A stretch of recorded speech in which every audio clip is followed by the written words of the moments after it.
ஓம் பிரம்மானந்தம் பரமசுகதம் கேவலம் ஞானமூர்த்திம் துவந்த்வாதீதம் ககனசதசம் தத்வமச்சாட்சம்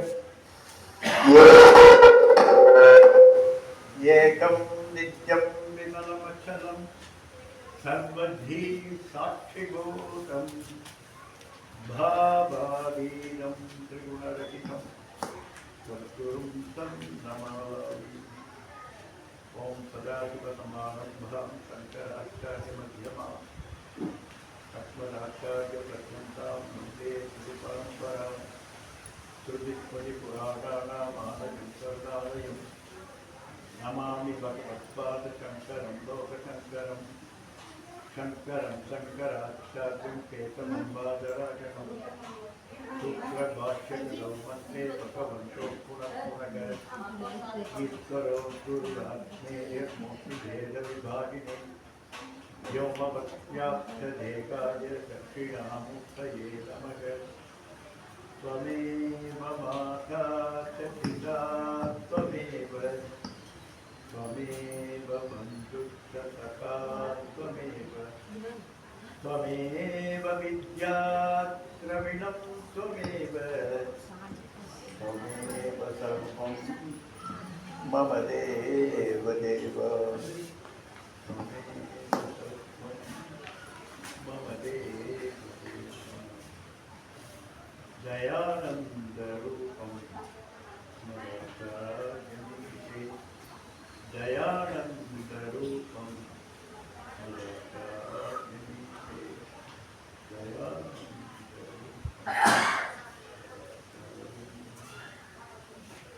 पूज्य श्री दयानंद சுவாமிகளின் பாதாரம் இன்றைக்கு நம்மெல்லாம் இங்கே ஒருங்கிணைந்து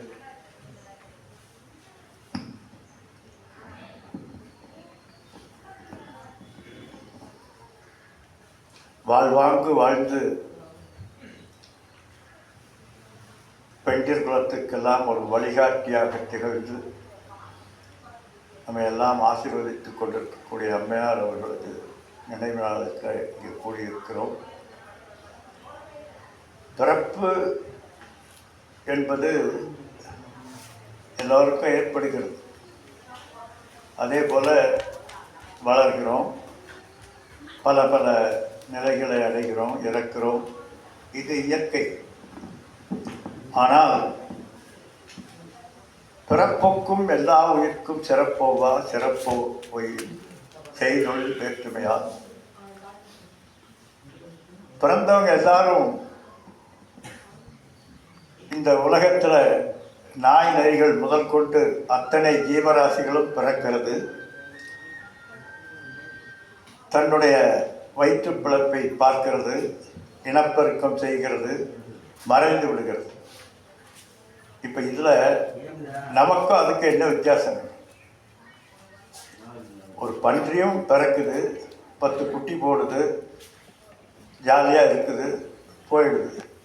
நாய், பன்றி, எத்தனை எல்லா மிருகங்களும் கொசு முதல் கொண்டு அத்தனையும் அதான் பண்ணுது.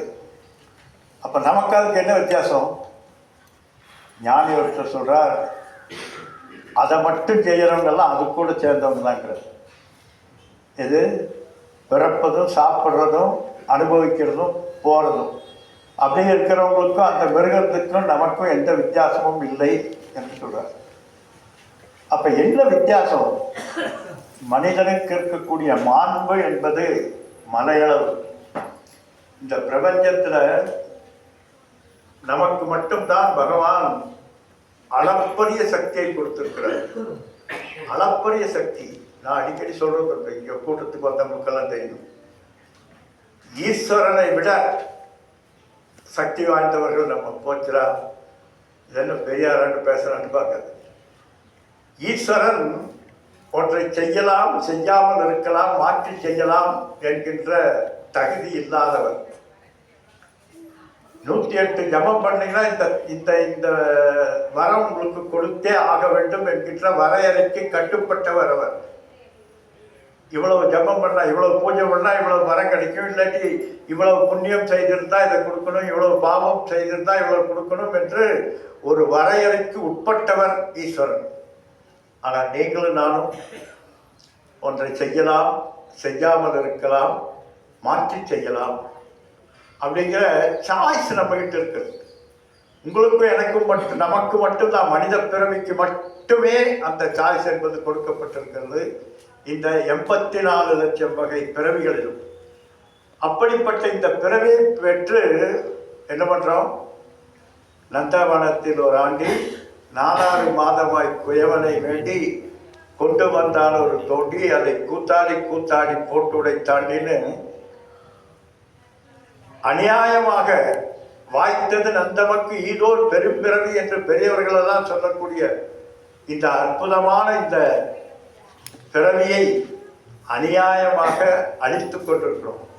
சரி, அநியாயமாக அழித்து எப்படி அழிக்கிறோம்? நாமும் அழித்து மற்றவர்களை அழித்து கொண்டு இந்த சமுதாயத்தையே கேடுபடுத்தி கொண்டிருக்கக்கூடிய தன்மையில் இருக்கிறோமே தவிர இப்படிப்பட்ட ஒரு பிறவியை பயன்படுத்தக்கூடிய தன்மை, அறிவு நமக்கு இல்லை.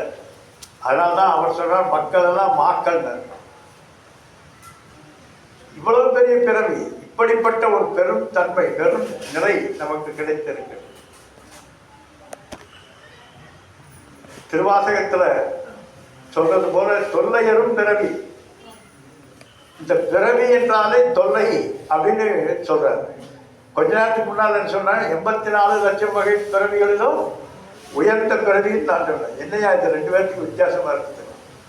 எப்போ தொல்லை? இந்த பிறவி என்பது என்றைக்கு இந்த ஜீவன் என்பது ஆரம்பித்ததோ அன்றையிலிருந்து துக்கம் துக்கம் துக்கம், துக்கத்தை தவிர வேறு எதுவும் இல்லை. சங்கராச்சாரியார் மிக அழகாக ஸ்கேன் பண்ணி சொல்றார் எப்படிப்பட்ட நிலை என்று. ஆதோ கர்ம பிரசங்கா கலயதி கலுஷம் மாத்ருகுட்சோத்திதம்மா விண்மூத்ரா மெத்ய மத்தியே கொதயதி நிதராம் ஜாடரோ ஜாத வேதாக யத்யத்வை தத்ர துக்கம் வேதயதி நிதராம் சக்கியதே கேன வக்தும் சந்தவ்யோ மே வராத சிவ சிவ சிவபோ ஸ்ரீ மகாதேவ சம்போ. என்றைக்கு கரு என்பது உருவாச்சோ அன்னைக்கே துக்கம் வந்துருச்சுன்றது. சரிங்களா? என்னைக்கு கரு உருவாச்சோ அப்பவே துக்கம். எப்படி? விண்மூத்ரா மேத்திய மத்தியே, அந்த கருவானது கருப்பையில போய் அடைகின்ற போது பக்கத்துல மலமும் மூத்திரமும் சீலும் ரத்தமும், அதுக்கு நடுவில் எதெல்லாம் நீ உலகத்துல வெறுக்கிறாயோ அதற்கு நடுவில் போய் இருக்கிறாய். எப்போ? கருவான அந்த நிமிடத்திலிருந்து. ஆதோ கர்ம பிரசங்கா கலேதி கலிசம் மாற்று, அந்த மாதாவினுடைய கருவில் போய் சேரும். அதுக்கப்புறம் வெளியில் வரும்.